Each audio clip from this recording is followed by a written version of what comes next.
Supreme ಕಟಕಟೆಯಲ್ಲಿ 2B ಮೀಸಲಾತಿ ರದ್ದತಿ ವಿಚಾರ ಘೋಷಣೆ ಅಷ್ಟೇ, ನೋಟಿಫಿಕೇಶನ್ ಹೊರಡಿಸಿಲ್ಲ ಎಂದ ಸರ್ಕಾರ. ವಿಚಾರಣೆ ಮೇ 9ಕ್ಕೆ ಮುಂದೂಡಿಕೆ. ಬಾಗಲಕೋಟೆ, ವಿಜಯಪುರ, ಯಾದಗಿರಿಯಲ್ಲಿ ಶಾ ಶೋ. ಉತ್ತರ ಕರ್ನಾಟಕದಲ್ಲಿ ಹೆಚ್ಚು ಸ್ಥಾನ ಗೆಲ್ಲಿಕೆ ರಣತಂತ್ರ. ನಾಳೆ ರಾಜ್ಯಕ್ಕೆ ಬರ್ತಿದ್ದಾರೆ ಯೋಗಿ. ಶೆಟ್ಟರ್ ಸವದಿ ಸೋಲಿಸಲಿಕ್ಕೆ ಭಾರಿ ರಣತಂತ್ರ. ನಾಳೆ ಹುಬ್ಬಳ್ಳಿ, ಧಾರವಾಡ ಸೆಂಟ್ರಲ್, ಅಥಣಿಗೆ BSY. ಲಿಂಗಾಯತ ನಾಯಕರ ವಿರುದ್ಧ ಲಿಂಗಾಯತ ನಾಯಕ ಕ್ಯಾಂಪೇನ್. ವರ್ಣ ಅಖಾಡದಲ್ಲಿ ಕುಮಾರಸ್ವಾಮಿ ಮತಬೇಟೆ. ಸಿದ್ದು ಸೋಲಿಸಲಿಕ್ಕೆ ಸಾಧ್ಯವಿಲ್ಲ ಎಂದ ಮಹದೇವಪ್ಪ. ಕೆಲ ಹೊತ್ತಲೇ ಟಿ ನರಸೀಪುರಕ್ಕೆ ಪ್ರಿಯಾಂಕಾ ಗಾಂಧಿ ಎಂಟ್ರಿ.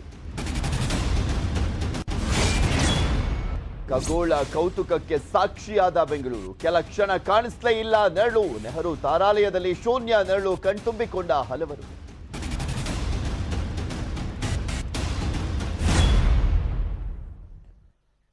ನಮಸ್ಕಾರ. ಮಧ್ಯಾಹ್ನ ಅಗ್ರವಾದ